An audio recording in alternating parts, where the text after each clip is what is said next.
আসসালামু আলাইকুম and welcome to mythical journey.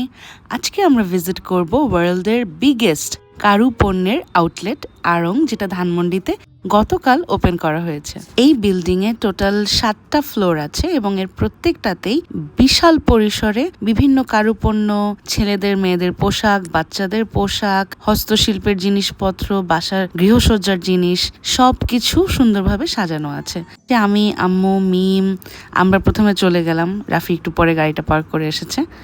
একদম জমজমাট অবস্থা ছিল।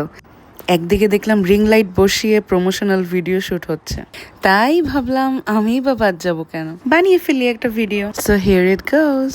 এন্ট্রেন্স থেকে শুরু করে ভিতরের প্রত্যেকটা কর্নার অনেক বেশি আর্টিস্টিক ভাবে সাজানো ছিল। সবগুলো আর্ট অবশ্য আমি কভার করতে পারিনি, কারণ গিজ গিজ করছিল মানুষে। আজকে এবং গতকালকেও আমি শুনলাম যে এত বেশি ভিড় হয়েছে যে আউটলেটটা 10টায় বন্ধ করার কথা থাকলেও 12:30 পর্যন্ত খোলা রাখতে হয়েছে। এই যে এই পিসটা আমার অসম্ভব ভালো লেগেছে।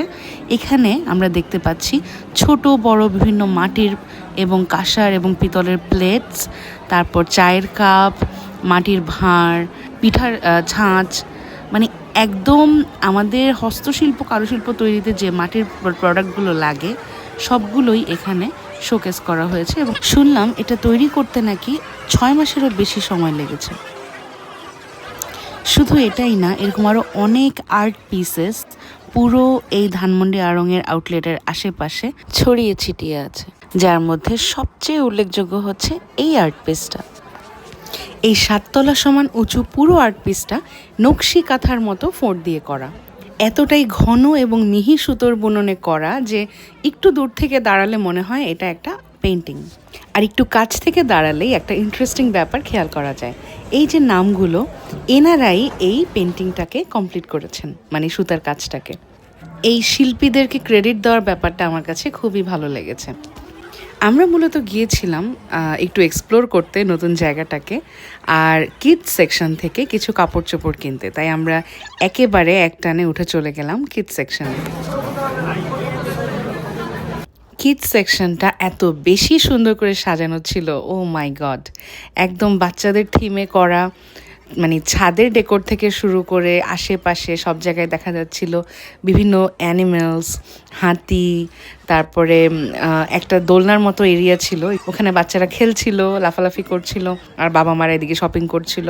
মানে খুবই জমজমাট ছিল কিডস সেকশনটা। ও, এরই মধ্যে আমাদের সাথে এসে জয়েন করেছিল মিতু আর জলি ভাবি।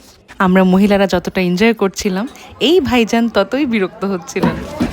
আর এই হাতি থিমের বুকশেলফটা আমার এত বেশি পছন্দ হয়েছে, মনে হচ্ছিল এখনই এটাকে তুলে বাসায় নিয়ে যাই।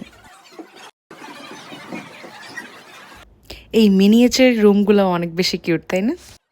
বিল দিতে গিয়ে একটা মজার জিনিস খেয়াল করলাম যে আড়ংয়ের এমপ্লয়ীদের যে অ্যাটায়ার ছিল ওটা আমার অ্যাটায়ারের সাথে একদম মিলে যাচ্ছিল। যাই হোক, ঘোরাঘুরি শেষ, এবার বাসায় যাওয়ার পালা এবং বিদায় জানানোর পালা ওয়ার্ল্ডের বিগেস্ট ক্রাফট স্টোরকে।